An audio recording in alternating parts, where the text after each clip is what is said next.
జీవితం విలువైన బహుమతి. ఒక్కసారి మీ కుటుంబం గురించి ఆలోచించండి. దయచేసి ఒంటరిగా ఇక్కడ తిరగొద్దు. వెంటనే క్షేమంగా తిరిగి వెళ్ళిపోండి. ఇవి ఔకిగహారా సమీపంలో కనిపించే ప్రమాద హెచ్చరికలు. పో, దూరంగా పో, తిరిగి వెళ్ళిపో, బతుకు అంటూ గమనిక బోర్డుల నిండా రాతలు.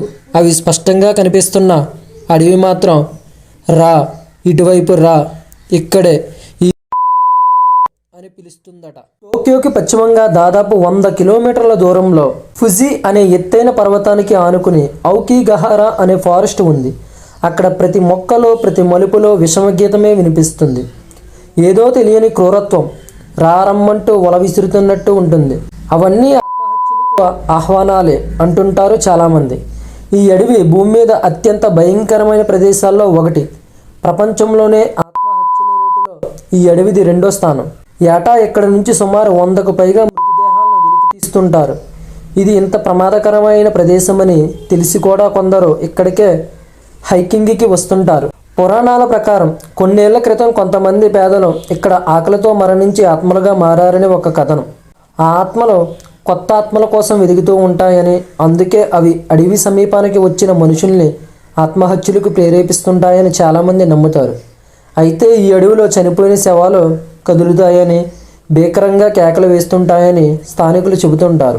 పూర్వం స్తోమత లేని కుటుంబాల్లోని వృద్ధులు లేదా అనారోగ్యంతో బాధపడే బంధువులను ఈ అడవికి తీసుకొచ్చి వదిలేసేవారని, వారంతా అక్కడే ఆకలితో చనిపోయేవారని, వారి ఆత్మఘోషే ఈ విషాదానికి కారణమని మరో కథనం చెప్పుకుంటారు. సీచో మ్యాట్సుమోటో అనే రచయిత 1961లో రచించిన ది టవర్ ఆఫ్ వేవ్స్ అనే నవల వల్ల ఔకిగహారా అడవి విశేషాలు బాగా పాపులర్ అయ్యాయని కొందరి అభిప్రాయం.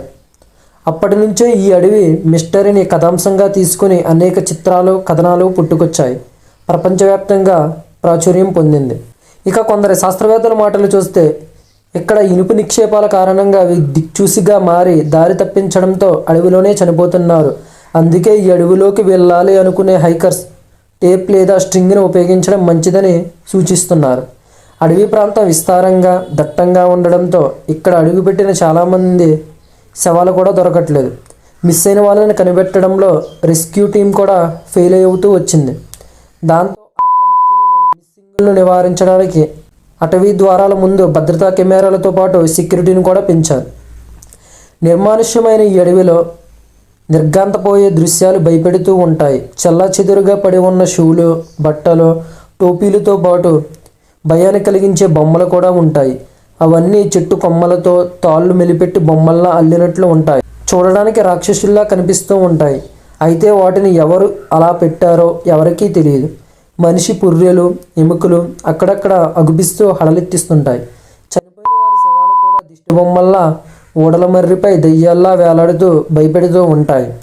ఏది ఏమైనా ఈ అడవి మనుషుల్ని ఆత్మహత్యలకు ఎలా ప్రేరేపిస్తుందో, అక్కడ తాళ్లతో రాక్షసుల రూపాలను ఎవరు తయారు చేశారు, ఇవన్నీ ఇంకా మిస్టరీలుగానే మిగిలిపోయాయి.